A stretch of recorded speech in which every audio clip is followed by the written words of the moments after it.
Computer কে আবিষ্কার করেন এবং কত সালে? কম্পিউটার হলো আজকে দিনের এমন একটা জিনিস যেটি ছাড়া মানুষের বিভিন্ন কাজ কঠিন হয়ে পড়ে। আজকাল প্রতিটি প্রতিষ্ঠানে যে কোনো জায়গায় যে কোনো কাজ কর্মের জন্য কম্পিউটার ব্যবহার করা থাকে। কম্পিউটার আবিষ্কার কে করেন? ইতিহাসের পাতায় একটি বিশাল আবিষ্কার যেটি মানুষের নিত্য দিনের কাজ অনেক সহজ করে দিয়েছে। এর জন্য আজকের এই ভিডিওটি আমরা কম্পিউটারকে আবিষ্কার করেন এবং কত সালে কম্পিউটার আবিষ্কার হয় এই সম্পর্কে বিস্তারিত আলোচনা করব। যদি এই ভিডিওটা ভালো লাগে তো লাইক কমেন্ট সাবস্ক্রাইব করে দেবেন। তো চলো ভিডিওটাকে শুরু করা যাক।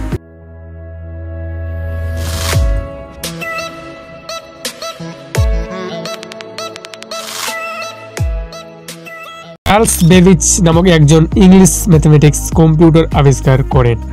কম্পিউটার আবিষ্কারের জন্য চার্লস বেবেজকে ফাদার অফ কম্পিউটার্স বলা হয়। সাল 1822 সালে চার্লস বেবেজ কিছু জটিল গাণিতিক ক্রিয়াকলাপ সম্পাদন করার জন্য একটি ডিভাইস তৈরি করেছিলেন, যার নামকরণ করা হয়েছিল ডিফারেন্স ইঞ্জিন। তাই অনেক অসুবিধার পর তিনি তার প্রকৌশলীদের নিয়ে প্রথমে একটি বিশ্লেষণ ইঞ্জিন তৈরি করেছিলেন, যেটি সবচেয়ে কঠিন গাণিতিক অপারেশনগুলির সমাধান করতে পারে। এই যন্ত্রটিও মূল কম্পিউটারের আবিষ্কার থেকে অনেক দূরে ছিল। এরপর অনেক চেষ্টার পর তিনি সিপিইউ এর মতো প্রসেসর তৈরি করেন। এইভাবে কম্পিউটারের উদ্ভাবন প্রক্রিয়া চলতে থাকে। এরপর চার্লস বেবেজ সাল 1872 সালে মারা যান। তার মৃত্যুর পরে অনেক উদ্ভাবক কম্পিউটারের আবিষ্কার অব্যাহত রেখেছিলেন এবং লক্ষ সফল প্রচেষ্টার পরে এই কম্পিউটারটি তৈরি হয়েছিল যা আমরা আজ ব্যবহার করি। অর্থাৎ চার্লস বেবেজ এর হাত ধরেই কম্পিউটার উদ্ভাবন সম্ভব হয়। তার জন্য তাকে ফাদার অফ কম্পিউটার বলা হয়।